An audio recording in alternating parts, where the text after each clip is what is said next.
పల్నాడు జిల్లా తుమ్మల చెరువు సమీపంలో ట్రైన్ దొంగలు హల్చల్ చేశారు. విశాఖ ఎక్స్ప్రెస్ లో దోపిడీకి యత్నించారు దొంగలు. దొంగలపై రైల్వే పోలీసులు కాల్పులు జరపగా తప్పించుకుని పారిపోయారు. వారం రోజుల్లో రెండోసారి దోపిడీ జరిగినట్లు పోలీసులు తెలిపారు.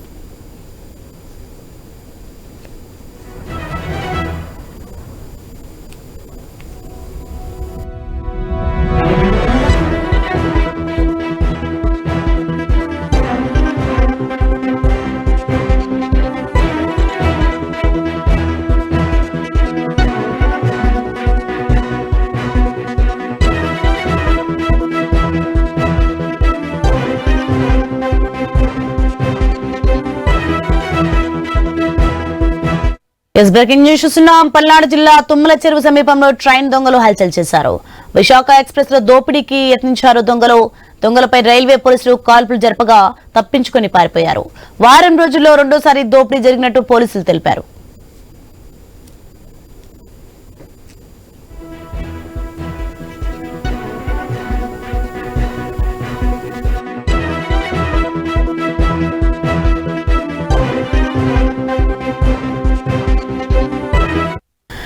పల్నాడు జిల్లా తుమ్మల చెరువు సమీపంలో ట్రైన్ దొంగలు హల్చల్ చేశారు. దీనికి సంబంధించి మరింత సమాచారం మా ప్రతినిధి నాగేశ్వరరావు ఫోన్ లో అందిస్తారు.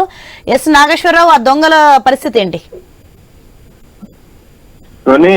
పల్నాడు జిల్లా పిడుగురాళ్ల మండలం సంబంధించి తుమ్మల చెరువు వద్ద విశాఖ ఎక్స్ప్రెస్ లో అయితే దొండగలు చోరీకి యత్నించారు. అయితే దీనికి సంబంధించి ఏదైతే రైల్వే పోలీసులు దొండగలపై అయితే కాల్పులు జరిపిన పరిస్థితి అయితే ఉంది. దీంతో దొండగలు పారిపోయారు. అయితే 3 రౌండ్లు కాల్పులు జరిపిన పరిస్థితిగా ఉన్నట్లుగా తెలుస్తుంది పోలీసులు. అయితే దీనికి సంబంధించి ఏదైతే పిడుగురాళ్ల సమీపంలో వరుసగా రైలు ఏదైతే ట్రైన్ లో దొంగలు ఏదైతే బీహారు మహారాష్ట్ర గ్యాంగులకు సంబంధించిన వారైతే చోరీలకు పాల్పడుతున్నట్లుగా రైల్వే పోలీసులు గుర్తించారు. దీనికి సంబంధించి ముఠాలో మొత్తం 7 సభ్యులు ఉన్నట్లుగా కూడా పోలీసులు అనుమానిస్తున్నారు. అయితే వారం రోజుల్లో 2 సార్లు ఈ చోరీ ప్రయత్నాలు జరిగినాయి. అయితే ఈ రోజు ఏదైతే తెల్లవారుజామున 3వసారి తెల్లవారుజామున చోరీకి పాల్పడటంతో పోలీసులు అయితే కాల్పులు జరిపిన పరిస్థితి అయితే ఉంది. అయితే తెల్లవారుజామున సమయంలో ఘటన చోటు చేసుకోవడంతో ఏదైతే నిద్ర మొత్తంలో కూడా అందరూ ప్రయాణికులు ఉంటారు. దీంతో ఒక్కసారిగా కాల్పు కలకలం జరగడంతో ఏదైతే ట్రైన్ విశాఖ ఉందో విశాఖ ఎక్స్ప్రెస్ ట్రైన్ లో జర్నీ చేసే ప్రయాణికులు భయాందోళనకు కూడా గురైనట్లుగా మనకు తెలుస్తుంది. అయితే మొత్తంగా మరికొంత సమాచారం దీనికి ఏదైతే రైల్వే పోలీసులు మొత్తంగా క్షుణ్ణంగా కూడా పరిశీలిస్తున్న పరిస్థితి అయితే ఉంది. అయితే రన్నింగ్ లోనే